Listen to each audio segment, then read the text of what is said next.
Hello my dear friends, कैसे हैं आप सब लोग। स्वागत है आपका अपने चैनल इमेजिनरी रूट्स में। दोस्तों, आशा करता हूँ आप सब लोग बेहतर होंगे और बेहतर होते जा रहे होंगे। और इसी के साथ आप सभी लोगों को आगामी चैत्र नवरात्रि की बहुत बहुत शुभकामनाएं, जो कि कल से शुरू होने वाली हैं, 27 तारीख तक रहेंगी। खैर, आज तो हम ना नवरात्रि के विषय में बात करने वाले हैं, ना ही हम आपके इन सब चीज़ों से रिलेटेड कोई बात करने वाले हैं। आज का एक टॉपिक जो है वो बहुत ही विवादास्पद टॉपिक है, और इस टॉपिक का होना बहुत ज़रूरी है क्योंकि कल से लग रही है नवरात्रियाँ। फिर आपके आगे पता नहीं फिर इस टॉपिक पे बात करने का मौका मिले ना मिले। तो इस टॉपिक का नाम जैसे पढ़ के आपके मन में क्यूरियोसिटी हो रही होगी कि जात, ये कैसा टॉपिक है। ये एक ऐसा टॉपिक है जो पूर्णतया राजनीतिक से जुड़ा हुआ है। यह कुछ समाज के बुद्धिजीवी वर्ग ने का बनाया हुआ टॉपिक है। समान अधिकार, समान नागरिक, समान व्यवस्था, यही होना चाहिए।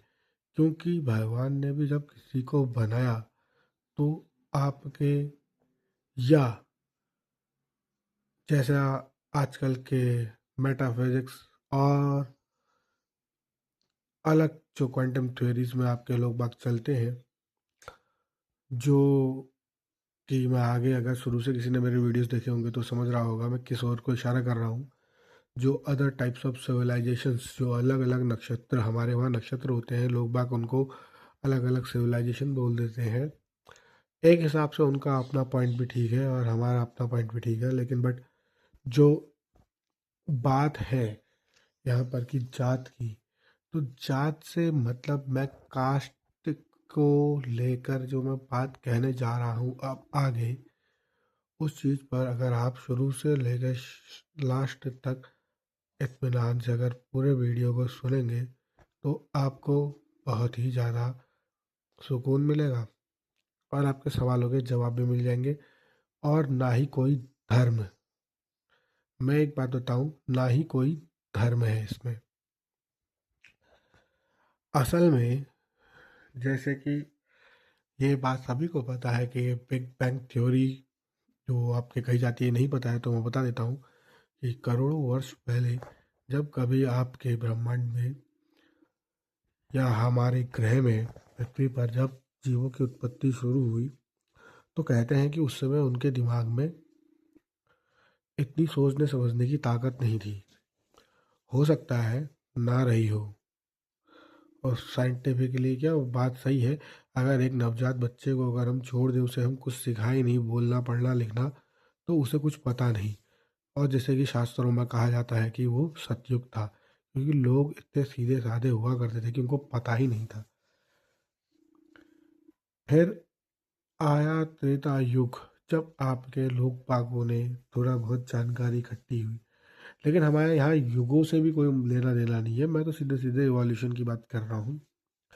जब जो आदमी, जब किसी को कुछ पता नहीं था, जैसे जैसे उसको ये बायोडाइवर्सिटीज बढ़ती गई, मछली पानी जल में से बाहर आई, धीरे धीरे धीरे धीरे धीरे धीरे रेप्टिलियंस से आपके धीरे धीरे धीरे धीरे बढ़ते बढ़ते बढ़ते बढ़ते बढ़ते अलग अलग फॉर्म होते होते ह्यूमंस बने। अब कहा तो ये जाता है कि पैलेडियंस ने, या एंड्रोमेडियंस ने, आर्क्टूरियंस ने, लाइकन्स ने, और भी बहुत सारी सिविलाइजेशंस हैं। कितनों के तो नाम मैं इसलिए नहीं ले रहा हूँ कि कितनों के तो नाम मुझे भी नहीं पता है, और कितनों के नाम जो मुझे पता है मेरे को अभी वो एकदम से उतने क्लिक भी नहीं कर रहे हैं दिमाग में, क्योंकि ब्रह्मांड इतना बड़ा है कि उसका कोई अंत नहीं है। एक बातों का बहुत सारा मतलब निकल जाता है। तो जब कहा यह जाता है, एक थ्योरी ये है कि भगवान ने बनाया, ठीक है भगवान ने बनाया। एक थ्योरी ये है कि बाहर से लोग आए, उन्होंने हमारे डीएनए में बदलाव करा, और हमें थोड़ा सोचने समझने की बुद्धि दी। जैसे कि हम सब लोग एक्सपेरिमेंट करते हैं उन लोगों के ऊपर जिन लोगों के ऊपर हमारा बस चल सके। तो हम सभी आपके इस पृथ्वी के ऊपर जितने भी लोग बाग जन्मे हैं, सबके ऊपर एक्सपेरिमेंट ही हो रहे हैं। हम सब कैद में ही हैं। हम सारे के सारे लोग बाग कैद में ही हैं। और हम सब के सब एक ऐसे एक्सपेरिमेंट में, एक ऐसी लैब में हैं जहाँ हमारे ऊपर इतने सारे एक्सपेरिमेंट हो रहे हैं और इसका सारा डेटा पर डे जा रहा है। कोई एक हाई काउंसिल होगा इसका भी, ब्रह्मांड का। एक्चुअली मैं ना, जितनी चीज़ें हम लोग सोचते हैं, मैंने अगर पुराने वीडियो किसी ने देखे होंगे कि हम लोग जितनी चीज़ें सोचते हैं वो सारी की सारी चीज़ें पहले हो चुकी होती हैं या हो रही होती हैं। इसमें कई बड़े रिसर्चर्स का भी कहना है कि जैसे कि एक ड्राइव में जितना डेटा है वो हम जब मर्जी यूज़ कर सकते हैं। हमारा साथ में भी वैसा ही होता है कि कभी हमें अब कि हमारे को कुछ चीज़ अगर याद करनी होती है मेमोरी में, तो हम उस पल को एकदम से सोचते हैं और हम वहाँ पहुँच जाते हैं। लेकिन अलग अलग डायमेंशंस में ऐसा नहीं होता। वहाँ पर तो आप डायरेक्ट उस चीज़ में जीने लग जाते हैं। यहाँ तो हम खाली सोच में जीते हैं, वहाँ वो असल में उस वर्ल्ड में चले जाते हैं। तो खैर, अभी ये मैं कुछ बहुत आगे चले गया हूँ टॉपिक में। छोड़िए इन सब चीज़ों को, अभी हम आगे को सीधे सीधे बढ़ते हैं। तो जात से जो हमारा टॉपिक का मतलब था, तो ये कि जब ये शुरुआत हुई, जब ये सोचने समझने की ताकत वाले लोग बाग पैदा हुए, तो पौराणिक मान्यताओं के अनुसार, जैसा कि वेदों में, धर्मों में, शास्त्रों में लिखा हुआ है, उसके अनुसार तो एक बार ब्रह्मा जी ने बहुत बड़ा यज्ञ करवाया पृथ्वी के ऊपर, इसकी शुद्धि के लिए। क्योंकि तब कहते हैं कि आपके ये पूरी की पूरी भूमि जो है पहाड़ों से ही भरी पड़ी थी, प्लेन नहीं थी। तो जब वो कराया गया तो उसको समतल करने के लिए आपके अलग अलग समुदाय के लोग आए। मतलब कोई ठंडी जगह का था, कोई गर्म जगह का था, कोई कैसी जगह का था, कोई कैसी जगह था। तब तक कोई ना जाति, न पाति, न कुछ था, न कुछ था। सिर्फ और सिर्फ इंसानियत थी। इंसान बढ़ रहे थे। अब उस दौरान जब वो यज्ञ हुआ, तो जो किसी भी काम को करने के लिए हमें साथ की आवश्यकता होती है, कोई भी कंपनी, कोई भी परिवार बिना किसी समूह के और साथ के आगे नहीं बढ़ पाता है। मान लीजिए आप परिवार में 4 जने हैं, एक पिता है कमाने वाला, या किसी के घर में उसकी माँ कमाती होगी, या किसी के घर में दोनों माँ बाप कमाते होंगे, और घर में है 2 बच्चे या एक बच्चा और उसके संग में उसके दादा दादी जो भी हैं, या वो जॉइंट परिवार में रहते होंगे, शायद ज़्यादा जने भी हो सकते हैं। तो जब तक हम एक दूसरे को सपोर्ट नहीं करेंगे तब तक काम नहीं बढ़ेगा। पहले से जॉइंट परिवार होते थे, धीरे धीरे धीरे करके सिंगल होते चले गए। फिर भी ऐसा होता था कि आदमी जाता था कमाने, बीवी बच्चे रहते थे घर में, और वो करते थे बूढ़े माँ बाप की सेवा, और बच्चे घर में रह के अपनी चीज़ों और अपनी विरासतों से जुड़े होते थे।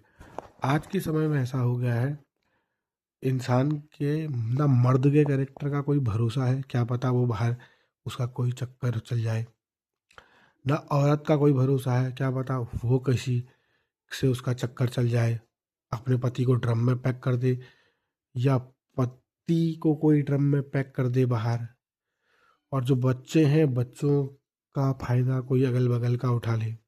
ये साथ में रह के एकल परिवारों के संग ये घटनाएं जो बढ़ रही हैं, उसका कारण प्रमुख यही है, सिंगल रहना। जो कि बहुत खतरनाक है।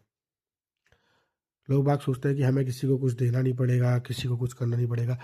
अरे तुमसे बड़ा कोई मूर्ख नहीं है, उन लोगों से बड़ा कोई मूर्ख नहीं है जो जॉइंट परिवार में रहने से घबराते हैं, या अपने ये सोचते हैं कि मेरे बच्चों के लिए क्या बचेगा क्या नहीं बचेगा।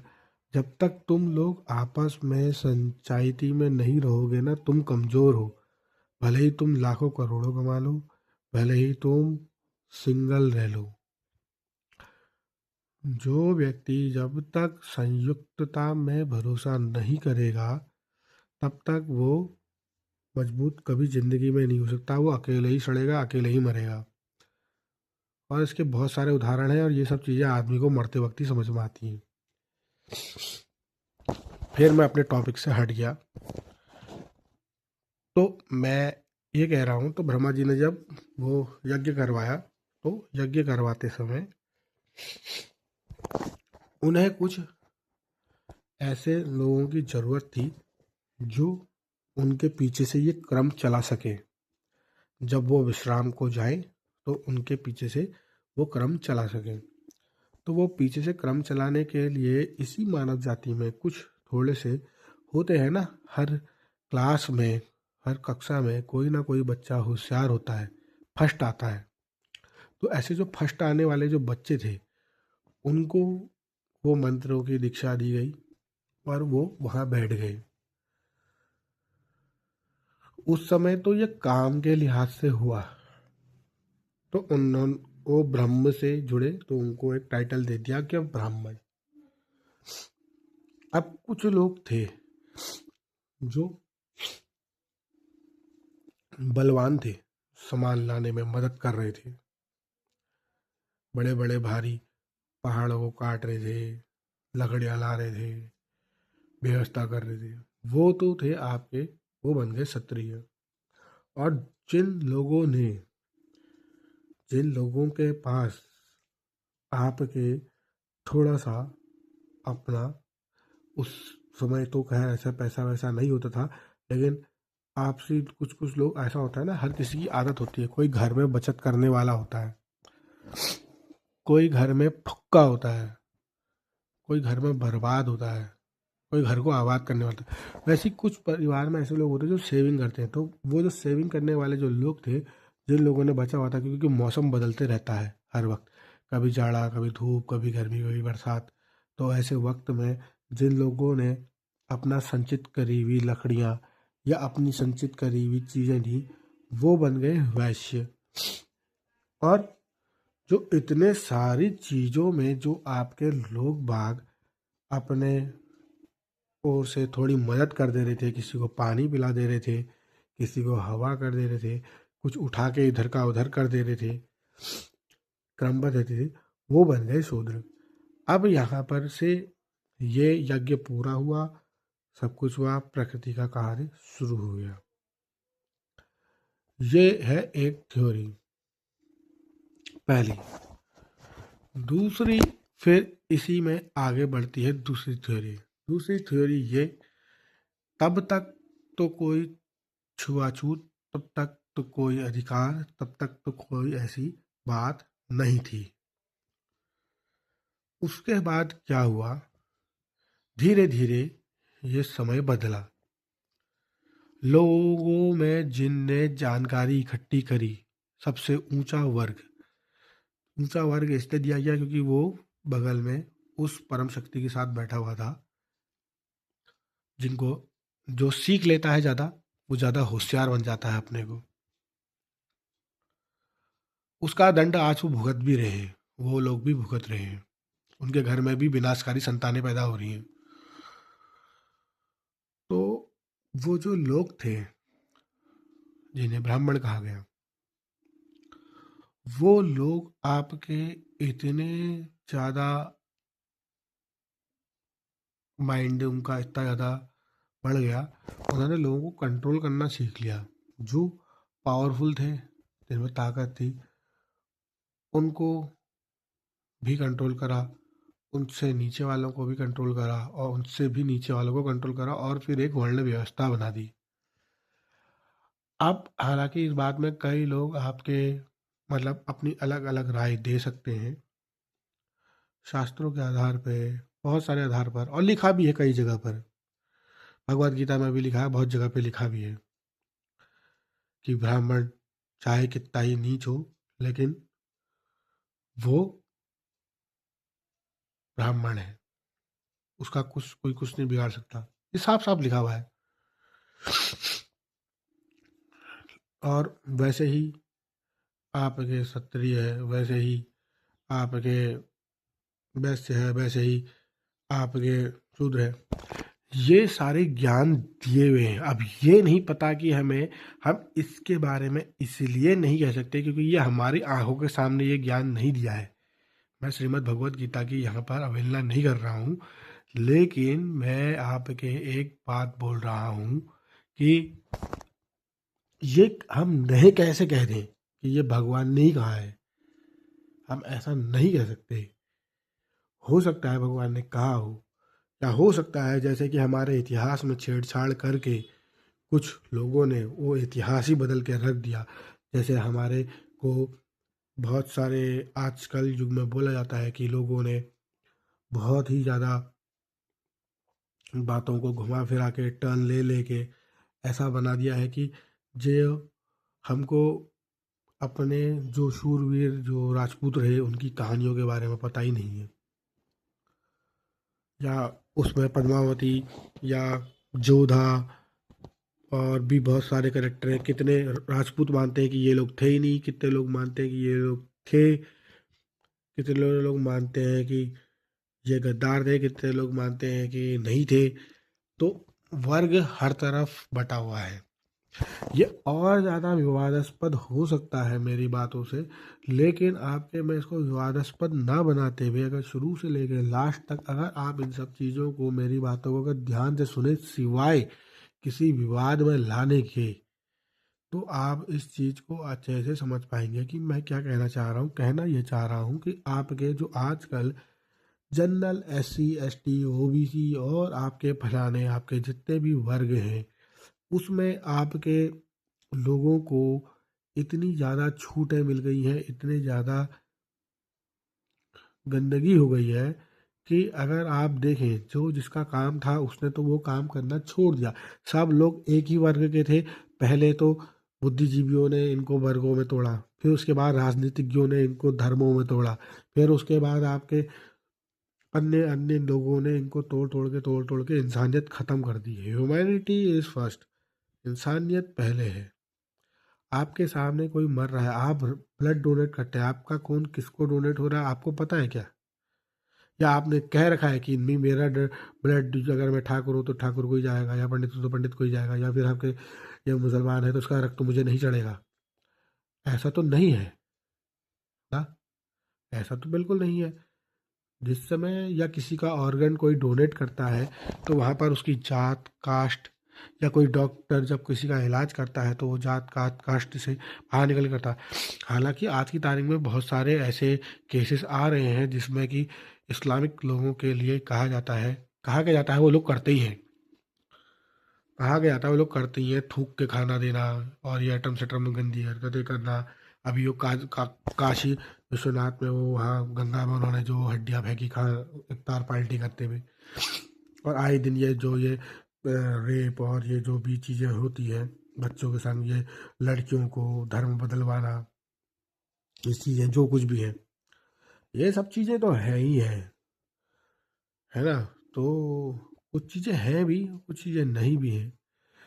मतलब लोग बाग अच्छे भी हैं, लोग बाग बुरे भी हैं, लेकिन इतना तगड़ा मिक्स ब्रीड हो गया है, इतना तगड़ा मिक्स ब्रीड हो गया है। जैसे जानवरों में होता है ना कि एक नॉर्मल कुत्ता होता है, एक आपके क्रॉस ब्रीड हो जाता है, फिर वैसे ही आपके मतलब अलग अलग होते हैं। अब बहुत से लोग उसको अच्छा भी बताते हैं, जैसे कि टाइगर और लायन का लाइगर होता है, कहते हैं कि वो ज़्यादा पावरफुल होता है, ज़्यादा बढ़िया होता है। कहीं पर बहुत सारे जानवरों की क्रॉस ब्रीडिंग होती है, और ये एक्सपेरिमेंटली होता है। मैंने कहा नहीं कि हम लोग एक्सपेरिमेंट कि उस फेज से गुजर रहे हैं जिसके बारे में कहना बहुत ही ज़्यादा विवादास्पद है। हम कितना ही मैं आपको अच्छे ढंग से समझाने की कोशिश करूं, मतलब मैं किसी भी धर्म की अवहेलना नहीं कर रहा हूँ, मैं किसी भी बात को मैं नहीं काट रहा हूँ, या मैं किसी भी वर्ग को, चाहे वो ठाकुर हो, पंडित हो, या फिर आपका शूद्र हो, या फिर आपका वैश्य हो, मैं किसी के बारे में भी गलत नहीं बोल रहा हूँ। ये वो चीज़ें हैं जो प्रैक्टिकली कल को हमारे बच्चों के समझ में आनी चाहिए कि ये सब चीज़ें क्या हैं। हम ब्राह्मणों की बहुत इज्जत करते हैं, हम ठाकुरों की बहुत इज्जत करते हैं, हम शूद्रों की बहुत इज्जत करते हैं, हम वैश्यों की बहुत इज्जत करते हैं, हम आपके दूसरे धर्मों की बहुत इज्जत करते हैं। लेकिन क्या कोई आपकी इज्जत करता है, ये आपको कब पता चलता है? जब आप समाज में रह रहे होते हैं। बाकी आपके काम से पता चलता है। और वैसे भी गीता में एक बात और कही गई है कि आपके कर्म ही प्रधान है। तो आपका कर्म ही आपको प्रधान बनाता भी है, आप कैसे काम करते हैं। कई लोग आपके सुनना चाहते हैं, कई लोग नहीं सुनना चाहते हैं।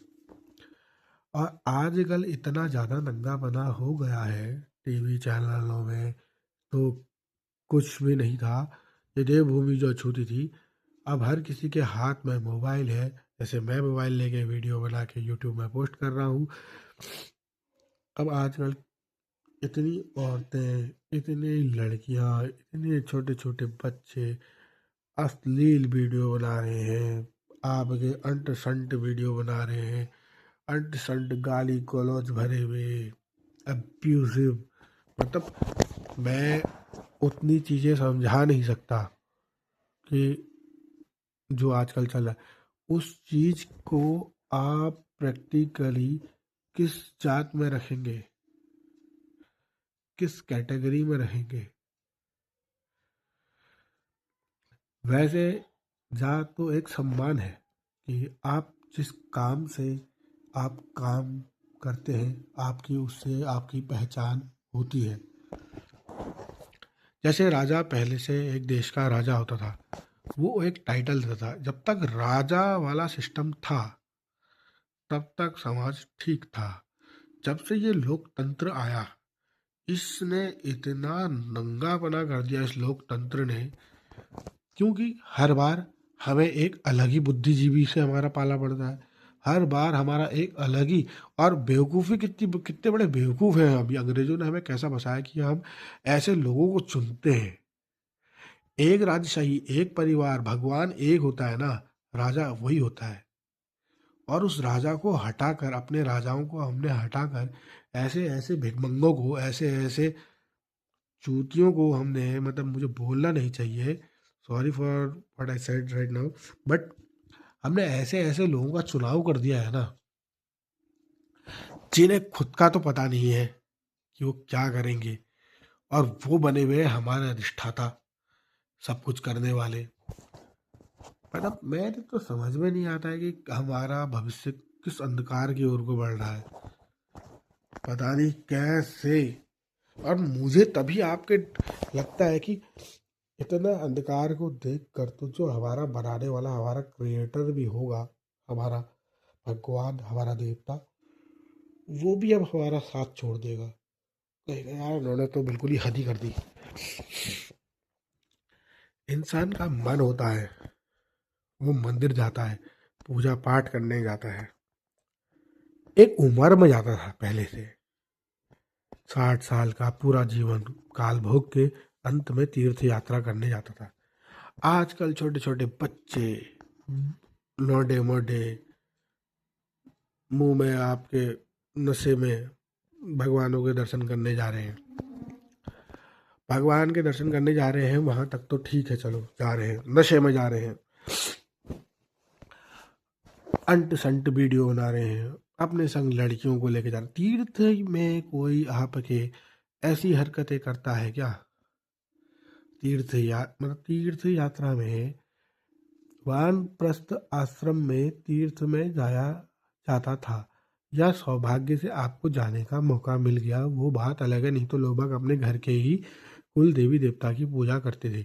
लेकिन अब आजकल ऐसा हो गया है कि हर कोई पहुंच रहा है। मैं उनके जाने में, उनकी श्रद्धा में मेरी आपके कोई रुकावट पैदा करने वाली बात नहीं है। मैं किसी की उसमें रुकावट नहीं पैदा कर रहा हूँ। मेरे कहने का मतलब सिर्फ़ और सिर्फ़ ये है कि आप अपने काम-धाम छोड़कर, सब कुछ छोड़कर तीर्थ यात्रा करने जा रहे हैं। चलो कोई बात नहीं, आपको भगवान का बुलावा है, आप जा रहे हैं। लेकिन नशे में क्या जाना वहाँ ठीक है? क्या वहाँ हुड़दंग मचाना, क्या तीर्थों में जाके हुड़दंग मचाना, क्या वो ठीक है? यही हमारी जात बताती है कि हम किस जात के हैं। हम ऊँची जात में भी अगर हम पैदा हुए, अगर काम हमारे नीचे से भी नीचे है, तो हम कौन-सी जात के इंसान हुए? और अगर देखा जाए जातों में, तो देखा जाए तो आपके महर्षि वाल्मीकि से लेके बहुत सारे आपके बड़े से बड़े प्रकांड विद्वान, जिनको हम आपके मतलब सबसे छोटे बोलते हैं, उन वंशावलियों में पैदा हुए हैं। और बहुत से बड़े बड़े विद्वान ब्राह्मण, जिनकी वजह से ब्रह्म हत्या का दोष लगता है, कहते हैं वो भगवानों तक को ब्रह्म हत्या तक का दोष लगता है, कहते हैं वो रावण जैसे हुए हैं। अब एक समान अधिकार की बात यहाँ पर कोई और चीज देखो, भगवान ने बनाया सबको एक सा, ठीक है, सबको एक सा बनाया, सब एक समान थे, सब एक ही जैसे थे। या तो भगवान ने ही आपके पैरामीटर सेट करके भेजा, भैया तू नौकरी बनेगा, तू मालिक ही बनेगा, तू आपके मतलब सेठ ही बनेगा, और तू आपके राजी करेगा, या तो ऐसा बनाया होता, मतलब पहले से डिसाइड करके भेजा है। और यदि अगर भगवान ने डिसाइड करके भेजा है, तो हम इसमें कुछ नहीं कह सकते, क्योंकि भैया वो तो मालिक है, सर्वे सर्वा है, वो कर रहे हैं, ठीक ही कर रहे होंगे, उन्होंने कुछ सोचा ही होगा। और यदि ये हम लोगों ने बनाया है जात पात, तो हम लोग बहुत गलत कर रहे हैं। राजा ने जो उपाधि दी थी, वो उपाधियां उनके काम के अनुरूप दी थी। जैसे किसी को पुरस्कार मिलता है, परमवीर चक्र किसी फौजी को मिलता है, या भारत रत्न किसी देशवासी को मिलता है, या और भी आपके जो भी चीजें मिलती है, उनका कोई ना कोई कारण तो होता है, किसी ना किसी चीज से तो जुड़ी होती है ना वो, उनकी कोई ना कोई विशेषता तो होती है। वो विशेषता ही हमारा सम्मान, हमारा अधिकार और हमारी जाति, या हमारी इंग्लिश में कास्ट होती है। अब लोगों ने उसको इतना विभाजित कर दिया है। अब ठाकुरों में भी छोटे ठाकुर, बड़े ठाकुर, ऊंचे ठाकुर, फिर एक सबसे बड़े राजपूती हो गए। ब्राह्मणों में भी छोटे ब्राह्मण, ये ब्राह्मण, वो ब्राह्मण, फिर वो ब्राह्मण हो गए। वैसी वैश्यों में, वैसी आपके उसमें शूद्रों में, तो मतलब कैटेगराइज्ड कितना कर दिया है, ये देखो आप। और अभी तो ये 4 ही वर्ण है, इसके अलावा भी अलग और है अभी। हिंदुओं में तो इतनी ज़्यादा है वर्ण व्यवस्था, जिसका कोई हिसाब ही नहीं है। चलो ठीक है, कोई एक डेटा रखने के हिसाब से तक तो ठीक है, लेकिन कितना है। अब मैं दोबारा से यहाँ पर हाथ जोड़ के पुनः आप सभी लोगों से हाथ जोड़ के माफ़ी मांगता हूँ, अगर मेरी किसी बात से आप लोगों को अगर कोई समस्या हो, मेरी बातों से, मेरे विचारों से। लेकिन अगर आपने शुरू से लेके लास्ट तक मेरा वीडियो अच्छे से ध्यान देकर सुना है, तो ही आप कुछ कहें। और यदि आप खाली बकवास ही करना चाहते हैं, तो आप बकवास कर सकते हैं, क्योंकि आपके किसी के जुबान पे कोई टेप तो लगा नहीं सकता। इतने ब्लॉगर्स घूम रहे हैं, इतने ज़्यादा आपके यूट्यूबर्स चल रहे हैं, किसी से आप कुछ नहीं कह सकते। और अगर आप किसी से कुछ कहते भी हैं, तो वहाँ पर को अगला पल प्रतिपल से खड़ा ही रहता है। और मैं बताऊँ, अच्छी बातों को समझना आदमी नहीं चाहता, उसमें आदमी सिर्फ कमी ढूंढता है। उसकी गहराई में जाने का सामर्थ्य दिखाने वाले बिरले ही होते हैं। और मैं चाहता हूँ कि आप सब लोग उसकी गहराई में जाओ और चीज़ को समझो, और ये जात पात को ख़त्म करो। ये जो सरकार ने आपके जो भी ये लागू करा है, आपके ये समान अधिकार, समान नागरिक वाला, मेरे हिसाब से तो ठीक ही है। और ना मेरा उससे कोई लेना देना है, ना मैं किसी पार्टी के सपोर्ट में हूँ, ना मेरा किसी पार्टी से कोई रिश्ता है। और इसी के साथ आप सब लोगों से विदा लेता हूँ। जय हिंद, जय भारत, हर हर महादेव।